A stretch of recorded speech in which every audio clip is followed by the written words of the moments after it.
Y'all should get notifications that we are recording now. Welcome everyone to our career workshop for international students, specifically international students at the Evans School. Before we get into today's content, I would like to invite our Evans International Student Association student leaders of ISA. They have announcements to share for you all for spring quarter. So Absa, if you'd like to kick us off. Sure. Hi, everyone. My name is Absa. I am one of the co-leads for ISA, which is the Evans International Students Association, and Anand is the other lead. So a few announcements, mostly ISA is Evans, and as an international student at the Evans School, you have an opportunity to get involved if you would like to get involved with ISA. It's a great way to connect with other international students, build community, and take leadership roles within the organization and advance the agenda and the interests of international students at the Evans School. So please get involved with us. If you would like to get involved, please email Anand and he'll put his email in the chat. There are a few events coming up as well, but some of the members are transitioning out of the organization since they're graduating second years. There will be opportunities to take leadership role as well. The other thing to look out for in a week or two, we will be having a joint event with the Evans Student of Color group. So it will be a meet and greet, and you can come in and meet with other international students and other students, students of color as well at the Evans School, and just chit chat and get to expand your own network on campus. Look out for that. We will send out emails as well. If you are a first year, there is a first year international Slack group that you can be a part of. Just look it up on Slack and you will find us. We've been sharing like event updates there as well, but that's all I have. If you have any questions for me or Anand, feel free to drop us a message in the chat. Thank you. Thank you, Absa. Thanks, Isa. And I'm glad to hear that ISA and Evans People of Color are connecting. I think one of the things I've been hearing from first years and our students getting ready to graduate is just the community between those two cohorts. So it's exciting to hear that student leaders are mindful of that and actively creating spaces for everyone to connect. So with that, I just wanted to pitch a rhetorical question to our students in this space. And for our students who are going to be watching this recording, what are international students identifying as the biggest struggle when it comes to job or internship searching within the United States? So take a moment to jot some thoughts down. Feel free to engage in the chat if you also want to share your ideas or share what you are finding as a challenge when it comes to job or internship searching in the US. So I'll give that a second.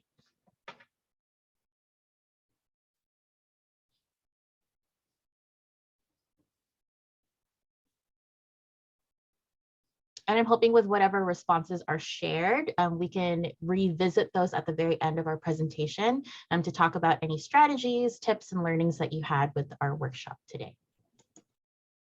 Okay, so our agenda is really covering 3 specific themes within job and internship searching, with the mindset that this is content that's going to be relevant both to our first year student community of international students who are thinking about internships, and then for our students who are gearing up for graduation and thinking about the postgraduate career search. The first part of our agenda is on the topic of reflection and reflecting as a means to support your job or internship search. So basically, reflection as this first area of supporting an international student's internship or job search is really thinking about why starting here. And really that's to exercise critical thinking. So critical thinking can also be interpreted as the so what. So this allows you to think about, if you are a first year student, on why did I go to the Evans School? As it relates to my degree program, what did I come here to learn specifically? So is that quantitative skills, technical skills, public policy analysis? And then for our graduating students, thinking about and reflecting on, well, from my time at the Evans School, since you've been here 2 or more years, what was the most interesting or most meaningful experience for me? So it allows you to really spend time internally to think about shifting your perspective, understanding where your areas of growth are, what you were curious about, some failures that when you think about failures in applying into the context can help you pivot and better understand, well, if I didn't do so well in this area, what did I learn from that?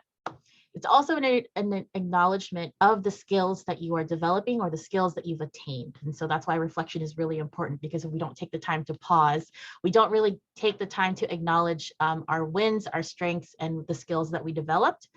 And honestly, reflection is also an expectation. So as you enter the workplace for internships, for your postgraduate career, reflection is part of your performance evaluations, which are really critical when you're thinking about negotiating your salary.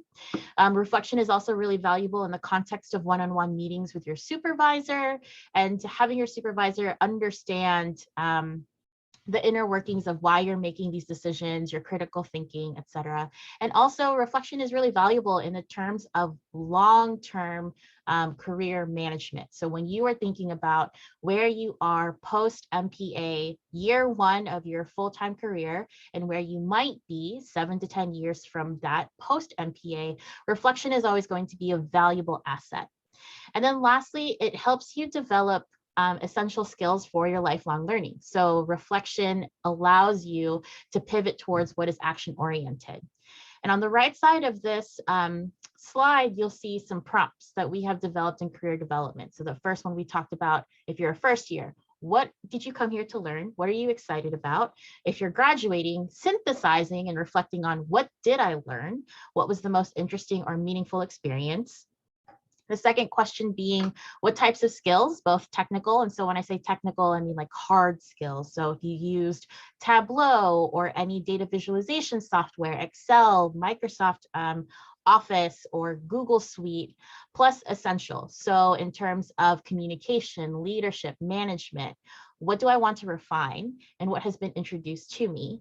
And if you are graduating, switching that question around and thinking about what skills were you able to experience that were practical and technical?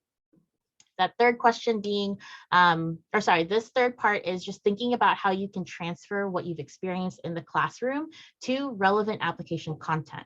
So when you are cultivating and refining learning in this arena, so your core classes with your MPA, your elective classes eventually with your MPA, all of that is relevant application content. Even when you get to your capstone consulting project, that is all going to be relevant application content. So when you do quantitative projects, when you have policy research papers, when you write memos, when you are presenting your consulting lab and your capstone project to your employer, all of those could be writing samples for applications, they can be on your resume, they can be accomplishments that you are also going to talk about in your cover letter. And then lastly, thinking about how do I articulate the value of my MPA to different people? So when you talk about your graduate education to your friends and your classmates, how does that look different or similar to when you talk to a faculty member, or when you're talking to a recruiter, or when you're talking to someone who is actively looking to hire? What do you articulate and communicate about your public administration graduate degree? And that's going to change depending on who your audience is. So to summarize here, we want to immediately go to the good part, which might be applying to applications, but taking this first step of reflecting really allows you to experience this life cycle that we've demonstrated here. So you're experiencing actively your MPA degree, which you then practice these skills of reflection and better understanding what it is you like, where it is that you need to grow, what it is that you're interested in. And then you make these generalizations based on those experiences, which then informs applying to opportunities, both jobs and internships.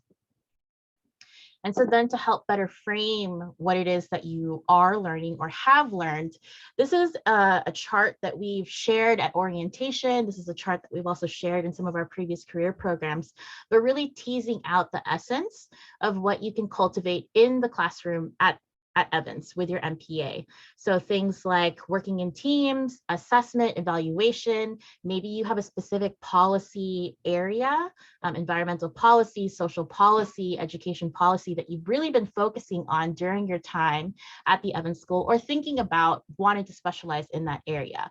There's also technical skills like cost benefit analysis, financial analyses, working with and manipulating data, being able to tell stories with the data.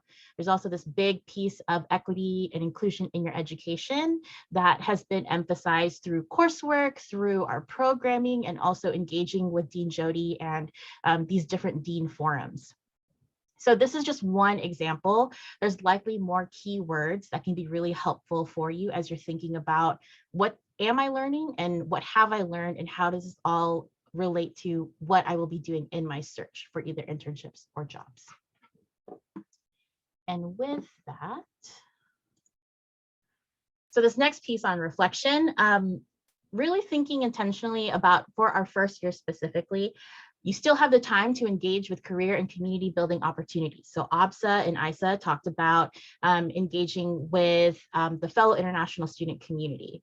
And then also thinking about for our students graduating, really being able to sit in this space where if you are going to launch on a US-based search with this quote, like, we don't want students to get this idea and this message that you have to change your culture, your language, your background, and your values in order to work in the United States. But also at the same time, it's understanding that there are different institutional and workplace cultures here. So how can we prepare you to launch on that search, whether that's internship or job, honoring and recognizing where you've come from, the different skills that you have in navigating different areas in terms of processes and systems, and being really able to add value to the organization because the employer has chosen to work and hire an international student. So it's really important to take advantage of those opportunities in career and community building while you're a student, and also thinking about how you can continue to honor your culture and your background as it relates to getting ready to engage in the workplace. I think a really valuable way in terms of reflection is also understanding and building the self-awareness by engaging with those who came before you. So for our first year students, thinking about intentionally finding alumni, both within the Evans School system, as well as the University of Washington system that you want to connect with. More intentionally for our students who are getting ready to graduate, this is also a really valuable and powerful tool. Informational interviews gives you insight into the nature of the organization, into the nature of the job that you think you're interested in, or the nature of the internship, as well as better understanding how you want to translate and talk about your skills so you can be competitive in the search. For any of our students who are on the J1 visa or Fulbright, if you have those connections to your actual program, connecting with program alumni, or connecting specifically with career resources that are affiliated and offered by your host program will be really valuable. And lastly, I just wanted to highlight what is defined as career readiness competencies. So in my line of work in career development, there's a professional association called the National Association of Colleges and Employers, or otherwise known as NACE. And NACE works with employers, does a lot of survey, data analysis, and benchmarking to understand what employers are identifying as really powerful skills that applicants should have as they are getting ready for their postgraduate search or for their internship search. And these are not specific to a job search just in the United States. Some are going to be more emphasized in the US, but I would say these skills, which are the 8 bullet points here: self-development, communication, critical thinking, equity and inclusion, leadership, integrity or professionalism, teamwork, and technology. All 8 of those have been consistently defined as the skills students should have and students should be working on during their time in their academic program and through experiential learning like internships, research assistantships, teaching assistantships, so that when they are applying for opportunities, they are competitive. So I'm not going to read through the definitions, but just recognize there are organizations out there that benchmark and research what employers are actually prioritizing as sort of like your baseline of skills that you should have. And you'll notice that some of these are not technical skills and some of them are. So technology, understanding how to use platforms and websites and specific tools, that's technical. But then things like critical thinking, self-awareness, and leadership, those are essential. So you'll be working with different teams, different stakeholders, and also not everyone is going to agree with you and your ideas and your project management. So these are really helpful as your anchor if you're having a challenging time thinking about, I've done so much, I've learned so much, I don't really know what about me is going to be valuable for the workplace. This can serve as your baseline, and think about how you've cultivated and refined these particular skills during your time at Evans. That's just like the reflection phase right there. And this next area is research, which Shahid will co-facilitate. Thanks, Melanie, and welcome all of you. And it's good to see all of you to take some time to attend this session. And going back to what Melanie just covered, reflection is super duper important. And I'm a grad student here as well, just like yourself. I've gone through this when I was undergrad as well. And if you do the reflection piece, then it just becomes more easier a bit when you go about doing your job search. So next phase is research. And I personally relied heavily on the Career Center, which you can do as well, because you do have a dedicated Career Center within your MPA program. And in this particular piece, because your time is limited, I'm a grad student myself, as I said, I'm doing comm leadership, and I'm sure the workload is similar, that you're going through. You don't have that much time on your end because you're just going through different coursework and whatnot. You're already busy. Perhaps you're working part-time as well, whatnot. So given that time is of essence, then of course, it really helps if you have a targeted list of employers that you want to go after, as opposed to casting a very wide net. You're not sure, you're just applying everywhere. Most likely you'll be wasting a lot of your time.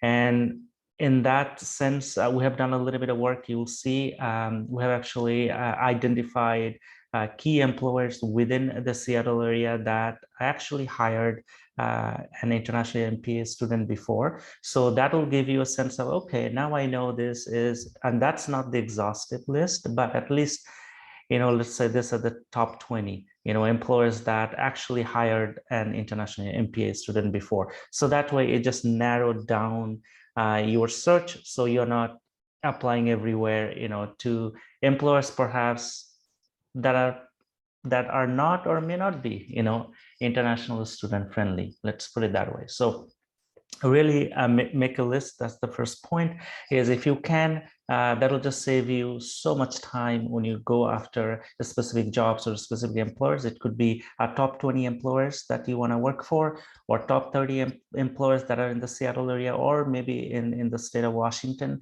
and then kind of go after those 30 employers, as opposed to going after, let's say, 100 or 500 employers. In other words, you're just applying randomly, and then trying to see if it sticks.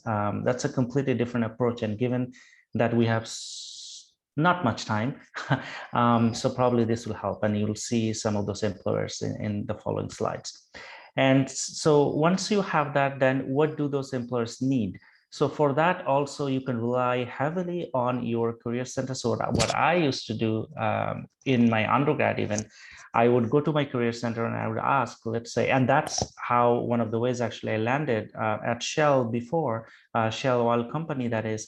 Because I wanted to work in the oil and gas industry, so I went to my career center and I said, you know what, I need to see all the previous internship job postings by this oil companies, so Shell, ExxonMobil, and other companies that typically, post jobs at my university. So that way they had access to that. So, and you do have access to. So for example, let's make it really relevant to the MPA degree. So let's say you really want to work for the city of Seattle, let's say, right? So obviously you can tap into Melanie, you can tap into Shannon and the Career Center and say, okay, what are the city of Seattle specific positions that they posted in the last 2 years, let's say. So they have access to that. So you can literally have all those past positions from the city of Seattle. So you will know, okay, they're actually asking for budgeting, or they're asking for a specific policy area, let's say, that you haven't considered before, perhaps, right? So at that point, then so that's what I did. So I got these positions from Shell and all other oil companies, and then it started highlighting, right? So that's what I'm talking about in point number 3. How can you close that gap? So let's say you have this position from City of Seattle, and you see that, okay, they're looking for this experience specifically in the finance area, which maybe you already have, which is great, right? So you know that, okay, that's great, I have that. And then also you see some other things are surfacing from some of the City of Seattle previous job postings that perhaps you don't have right now. So that's where the gap is, right? So then you identify. What I used to do personally, I would take a piece of paper, just a simple table. So what the City of Seattle is asking for and what I have right now, and right there you can identify that gap. So perhaps 5 things that City of Seattle always asks for, and you will actually find that once you identify, let's say 10 positions from the City of Seattle, you will see, these are the 5 things they just kept asking for, right? So like, okay, so these are the 5 common things, for the City of Seattle positions or internship positions. And then when you try to identify that gap, you'll say, okay, you know what, out of that 5 things, I have only 3, which is great. You have more than 50%, which is really good news. But the other 2, you don't. So then what I was to do is that, okay, if my program can offer that, and in your case is your MPA program. So let's say one is around storytelling that Melanie just alluded to just a few minutes back. Perhaps they want that, and that could be a data storytelling, let's say, in your particular case, and you don't have that. You don't have that skill set as of now, but you know that there is a class within the MPA program that actually teaches that skill, right? So you'll say, okay, great. So next quarter, as soon as possible, I actually need to take that class. You see, that's how you plan your quarter in this particular case. In my case, what I did is that I looked for electives, right? So because my program didn't have that. So for example, public speaking. My program that I was doing, B management, that didn't have that class within the management faculty. So I had to look out. So I said, okay, what are the different faculties offer this public speaking that I need to do? So then I took that public speaking as an elective, and you have that option too, right? So once you identify those 2 things, and then if those 2 things are not being offered right now within the MPA program, then you have to broaden your scope a bit and say, okay, is there a Foster Business School of Business, or even perhaps communication in my department, right? Perhaps, there's a storytelling class, perhaps would be really helpful for you. So in that case, then you will start that conversation with the communication and leadership department. Say, hey, can I take that class? Because you want to, close that gap. So try to match that 5 skills that City of Seattle is looking for. Then, of course, you will be more competitive in your job search if you do that. So that's that. So we can move on to next slide. Yeah, before we move on to the next slide, I think these 3 questions that Shahid has identified, the second one of what do those employers need, is really critical, because to Kenta's point of how to search for opportunities, when you are limited on time because your graduate degree is often completed in 2 years, and you're looking for a US-based opportunity postgraduate. It's understanding the ecosystem in which this employer lives. So if you are really interested in environmental policy, as an example, one of the things that we're going to be talking about at the end is really thinking about like managing your expectations for employment, but also how are you casting this net, like Shahid was talking about.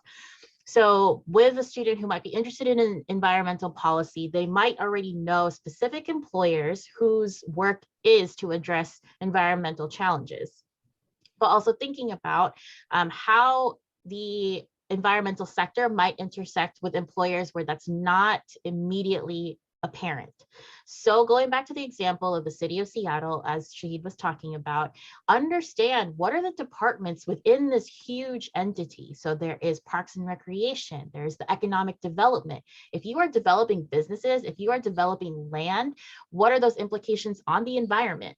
Or if Sound Transit is doing a ton of hiring right now, understanding that if you are building a train, if you are expanding your bus lines, there are environmental implications there. Who is getting pushed out of these communities? Who is going to need to sell their property because the train is going to go straight through this neighborhood? So when you're thinking about what do those employers need, one of the things that's also really helpful to do is survey where within my area of interest or passion does this employer kind of address. If you're really good with people management and leadership, so many organizations have human resources, recruiters, learning and development to help onboard employees. If you are very quantitative heavy, finance, administration is so embedded within these employers because you need to make sure that you are being financially responsible stewards of those resources. So really, like, I hope that this research theme that Shahid is talking about is also getting you to think very strategically about within your interest of your MPA, how does that intersect with these other employers? Which I think can also help you visualize, like, how might I close the gap within this employer because of the skills that I have or the skills that I'm growing, depending on if you're graduating spring 2022 or if you're a first year right now. So Shahid has more research, right? So that was offline research. Thanks, Melanie, to add in, those extra points. But right now, that is something that you have to do on your own. You go to Career Center, you'll get those job postings. You will highlight, those 5 things or 5 themes that are surfacing, and then you'll do that skills gap analysis yourself. So that is offline. But now let's talk about online. I'm sure you know about LinkedIn. We had a LinkedIn workshop. Unfortunately, it was in person, so it was not recorded. But the Career Center actually does LinkedIn workshops as well. So I highly recommend that you do attend, just to make sure that you have a recruiter-friendly LinkedIn profile. Whether or not you engage it, it's absolutely fine if you don't want to engage on LinkedIn, but at least you have a recruiter, attracting profile. That's what we talked about, I think, a few weeks back. But now going back to research, you can go to LinkedIn and you can type in, let's say, City of Seattle, then you'll see that the screen capture on the next slide. That's where you can do a little bit, research on the company, on the organization, some of the things they're perhaps working on right now in the policy area that you are specializing in. And that way, if you do get an interview, you can bring those up and it will be more about, like, did you do the research, so at least there's some of the recent things, because sometimes websites are static, right? I mean, you can go to Seattle website, perhaps some of the things you'll see there not really that recent. However, social media, they will put the recent things they're working on, so that's where you get that information. Glassdoor is a great website if you want to learn a bit about their work culture, right? So any organization you're researching, there are employee reviews on the Glassdoor website. So you can just go in there and then see, okay, what are past employees of City of Seattle is saying about the culture of City of Seattle, let's say, right? So, and any other organization for that matter. And then the other resource, I really loved it. I didn't know about this. So only this morning I got to know from Melanie, and it's going global. So and I did check this morning, actually. It's an amazing resource. So you can go in there. You can even put in, the location, your location as Seattle, and then click internship. And right now, then you will see all the organizations that are even today recruiting for different internships. So you will see a ton of local organizations right now. So if you haven't landed your internship yet, not a big deal. There's still a lot of employers who are looking for interns right now, and you can just go to that website. So click on it, you need your net ID, and you'll be driven to that website, and you'll have that information there. So that's that. We can then move on. And then like a final note on going global as a resource. So this is accessible to you all because you have University of Washington net IDs, as Shahid said. So for our students who are internship searching, there are resources in this space for you all. And for our students who are job searching, going global is also really valuable because there are city and country job guides. So for example, if you want to launch a US-based job search, there are city guides across the United States so you can better understand the lifestyle, the culture, et cetera, of like a particular city of the US, San Diego, Los Angeles, Charlotte, North Carolina. And then if you want to expand on your job search beyond the United States, they also have country guides. So if you were looking for US and then somewhere in like Southeast Asia, or if you wanted to look at somewhere in Europe, these are also offered by like region, just to give you an insight into, again, like the lifestyle, the industries, etc. So again, this is free. Via the UW Career and Internship Center, we're going to send out the slides also, so it's accessible to you. And lastly, one of the other guides accessible through Going Global is H-1B visas. So when you are getting ready to graduate, you wrap up your 1 year of OPT, and you are looking for an employer that is international student friendly, or an employer that is willing to sponsor and has sponsored H-1B visas for their employees, there is also a guide on this website. So with that, let's go to our LinkedIn example here. So this is just an example. So you can go to your LinkedIn profile. So you can log onto that, and then you see the search at the top left. So that's where you would put in the company name. So in this particular example, of course, I put in City of Seattle, and that's where you'd see the company page. So the two arrows that you can see there. So some of the things you could do with those information. So obviously for the City of Seattle, you have about over 7,000 employees. So if you click that, obviously you don't see that on the screen capture, but it's a hyperlink. So if you click on that 7,047 employees, and then from there, you will have actually access to additional filters, such as you can add school. So you can add even a school on there. So you'd know folks who graduated from the event school actually right now working at the City of Seattle. So you'll have that common connection, and then you can reach out, and you can reach out for informational interviews. You can reach out for coffees and whatnot, and then try to get to know different departments, as Melanie alluded to before. Another thing I would point out here is the posts section on the company page, and that's where you can go to read up on those recent things that I talked about. So something's happening right now that they are sharing on social media that you may not find on their website. So this is really helpful when you do land an interview. Then you can talk about recent things, what's happening right now, as opposed to, for example, 2 years back. So that's that. We can move on. And this is, again, as I talked about when I started the presentation, this is not the exhaustive list, but I went into the event job system inside, and then just looked at all the international students, or at least most of them in 2017, 2018, who interned in and around Seattle, and of course outside the state of Washington. And these are the companies. So if you remember, when I started my presentation, instead of like applying everywhere, like without really any targeted search, you will waste a lot of your time. And here, this is the list that that this employers actually hired international MPA students before. So most likely they are going to hire again, and they are international student friendly. Let's put it that way. So again, this is not the exhaustive list, but you can kind of see, okay, there is this World Affairs Council at the very bottom, and then there is non-for-profit organizations there too, like Hey Mentor,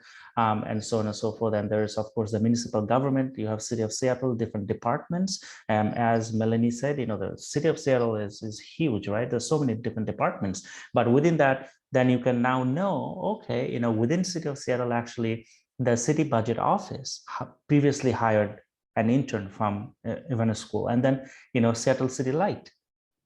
So then you can just narrow down your search that way, because now okay, City of Seattle City Light actually hired previously. So now you can come back to Melanie or Shannon and the career development team, say, okay, can I see some of the positions that's Seattle City Light posted before. So that's how I would go about really digging deep on this list to really find out what did they even posted before, and then start highlighting and then doing that skills gap analysis, and then where you stand, right? And then go from there. So we'll move on to the next. And also, of course, international students interned internationally as well. And this is some of the organizations, and Melanie would probably talk a bit more on this piece, but you don't have to have interned within the US.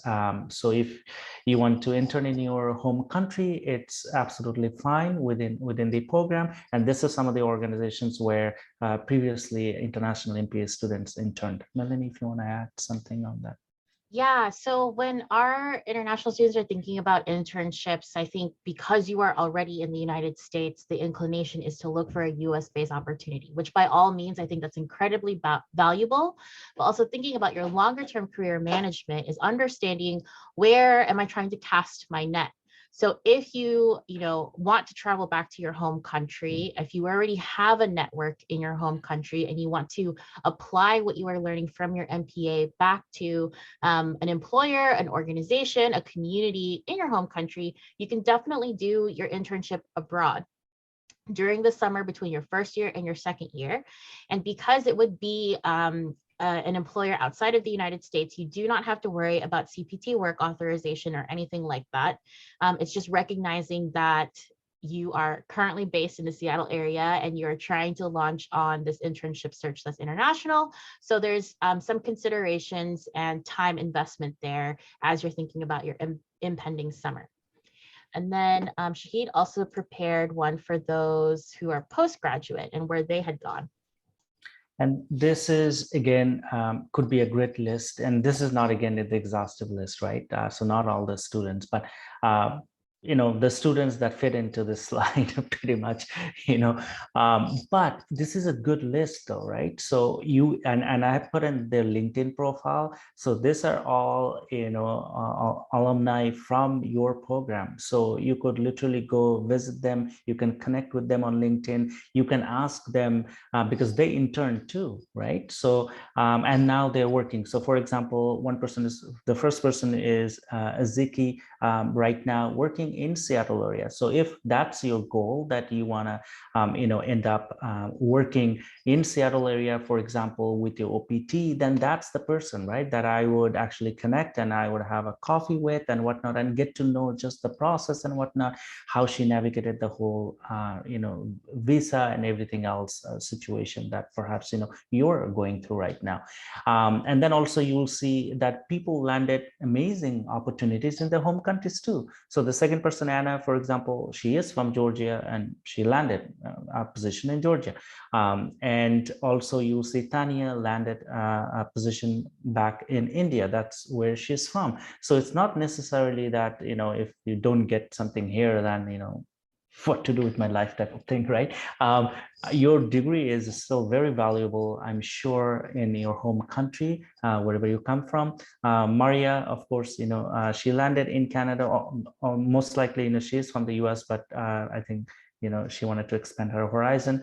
And then, of course, you have, all other folks like landing with the city of Kirkland in Mexico, Seattle, China, and then, of course, many other folks, within the Seattle area, right? So you can go visit their LinkedIn profile, connect with them, have a conversation. That's how you get to learn, how those students actually navigated the process that you're trying to navigate right now.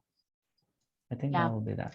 And to this point, so for our students who are getting ready to graduate and job searching, 2 alumni on this list, Anna and Vitali, they were J1 students. They were Fulbright, participating in Fulbright. And so I recognize that if you're job searching as a Fulbright participant, there are stipulations on your post-degree like academic training, and also term and time limitations. So I would recommend that for folks in the space who are Fulbright, and recognizing if you are going to be job searching, term limited allows you to look for opportunities in the US that is bound within a certain contract or a certain time frame, so that you can still be employed in the US. And once that contract is wrapped up, that should have satisfied some of that post-degree academic training, because I know that it's also returning to your home country after a certain amount of time. So I just wanted to point out that all of these are international students, and then there are 2 in particular on this list that were international student, plus also being a Fulbright participant. Okay, so we're now in this next stage of refining. So we talked about the value of reflection and self-awareness, and really diving deep into connecting to a broader community. There are people who came before you who are international students who navigated the very same challenges and barriers that we are identifying. It's hard to research employers, or it's challenging to understand, how do I communicate my MPA and the skills that I'm developing, and also navigating the conversations with the different people around me as it relates to me being an international student and my unique lens and perspective in the US as an international student. So this next piece is thinking about continuing this process of reflection, as well as preparing the specific skills that are going to be relevant to your job or internship search. So for our first year students thinking about internship, meeting with career advising to talk about these pieces of the process. Resumes or CVs in your home country might look a little different than what the expectations are of US-based employers, as well as cover letters, writing samples, and interviewing. And interviewing more specifically for our students getting ready to graduate. Go show up to a mock interview appointment or make an appointment. And this is just a quote from a student who is a graduate of Colorado State, with this professional association that is specific to international education. Mock interviews taught me what to expect, how to sell myself, which we're talking about storytelling, how to show employers that my skills match what they're looking for. So we can get you through this first round of screening, right? We can help you prepare your resume, we can help you prepare your cover letter. But if you don't practice these interviewing and these communication skills, it's going to be challenging to get this employer to understand why your background, why your MPA is a value add to this employer. So if that's something that you're not comfortable or familiar with already, there are career resources on the MPA student SharePoint that are specific to writing resumes, writing cover letters, and also preparing for interviews, in addition to meeting with staff. This next part is also thinking about, how do you prepare yourself to talk to employers about your international student status? So ABSA in the comments put navigation of immigration policy regarding job requirements when looking and applying for jobs. So we are not preparing this workshop to go into the fine details of CPT work authorization, OPT work authorization, or H-1B visa sponsorship, or for like J1 visa holders, thinking about your pre-degree like academic training paperwork that we have to fill out on behalf of Fulbright, but understanding what are those criteria that you need to be mindful of. So for example, our first year students, you can't start your internship until the very earliest June 11th, because the end of the academic year is June 10th. Or for post-degree considerations, what does it mean to talk about your work authorization as part of your F1 visa status? Or what are the considerations if you were a J1 visa holder?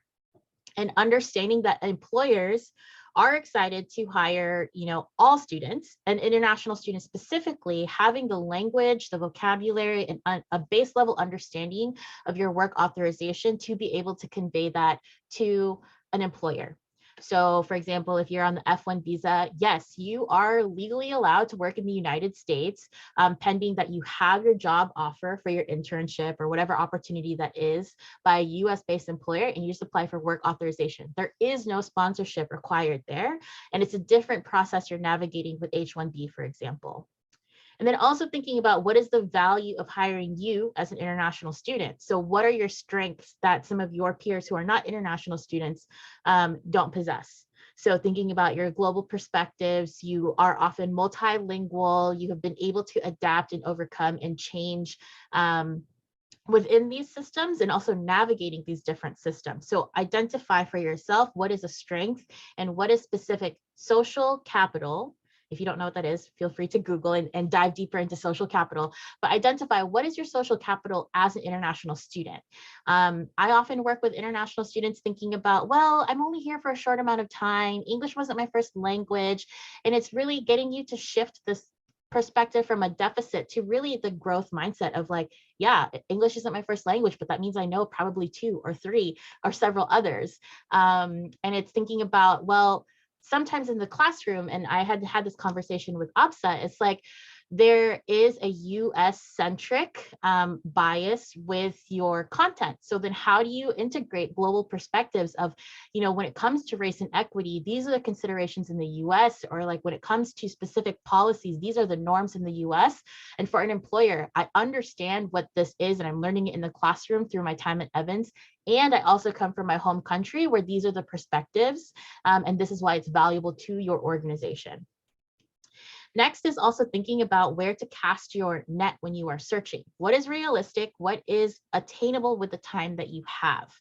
And so when we're thinking about balancing your expectations for your employment or for your internship search, is thinking about, what am I prioritizing? So maybe if you're graduating, environmental policy is your area, you already know a few employers that is their focus, great.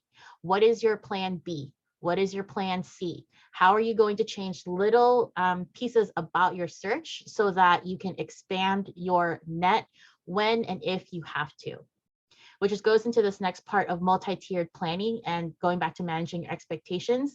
Eventually, you might need to consider geography.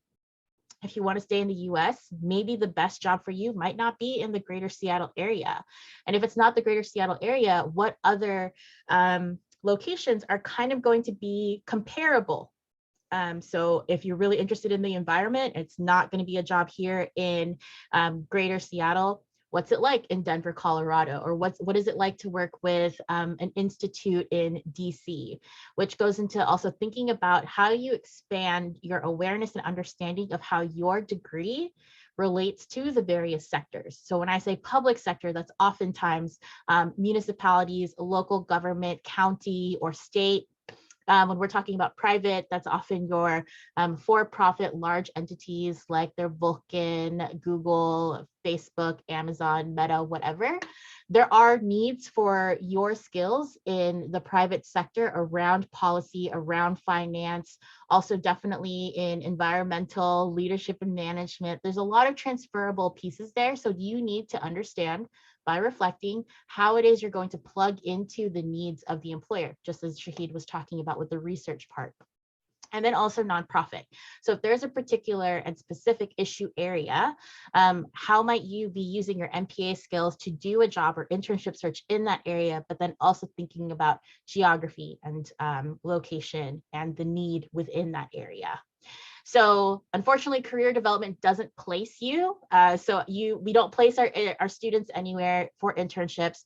Career development doesn't place our students post-graduation. We don't have control over that. And we also don't have control over the internship selection process of employers. But we want to be able to help you focus on what you can control, which what you can control is how you communicate about your experiences, about what you're learning, why that translates to the workplace, and also thinking about how you are going to be sharing your stories and your examples that are relevant to the nature of the job. And so with that, this is just one part, one workshop that career development at the Evans School put together for our international students at the Evans School. But you are also graduate students of the broader institution that is the University of Washington. So I want you to feel empowered and confident to use these resources across the university. So our Career and Internship Center is based out of Mary Gates Hall. They have upcoming workshops that are free. You just have to RSVP to them. If you're looking for job search specific strategies, if you need help writing your resume, if you need more specific support beyond these 3 themes that Shahid and I are going over, you can also attend their internship workshop for international students. Circle also has a specific networking event for international graduate students. So when we're talking about storytelling, this is a really great way to practice, English language, also practice cultivating your stories with other international graduate students across the UW. And then there's also community and career opportunities with Phi Utes, as well as the Alumni Association. I really like the Huskies of Work program. So this is more relevant to our international student first years. But Huskies at Work is a program where you sign up and then you get paired with an alumni of the University of Washington, and you can basically shadow them to better understand the nature of their work, the nature of their organization. So it's a pretty integrated experience in terms of networking, building relationships, and then also understanding how your MPA can apply to the workplace. And then continued learning. So Shahid and I spent all this time talking about reflecting, researching, and then also refining your ideas and your search strategies. But we're not the only ones talking about this or writing about this. So when you get this slide deck, you also have access to more links for both the internship and the job search strategy piece as an international student. And okay. We're at the space. Shahid's going to drop a link to this forms. And I also kind of wanted to go back to that very first question of what are you identifying as challenges or barriers for a job or internship search, but now reframing it in the context of what is one new thing that you learned from this workshop that might be able to help you address those challenges or barriers when it comes to a US job or internship search. So maybe if you want to drop some things in the chat, or if you want to turn on your video, raise your hand. This is a space where we can answer and address any questions or concerns that you might have. I'm going to stop sharing screen.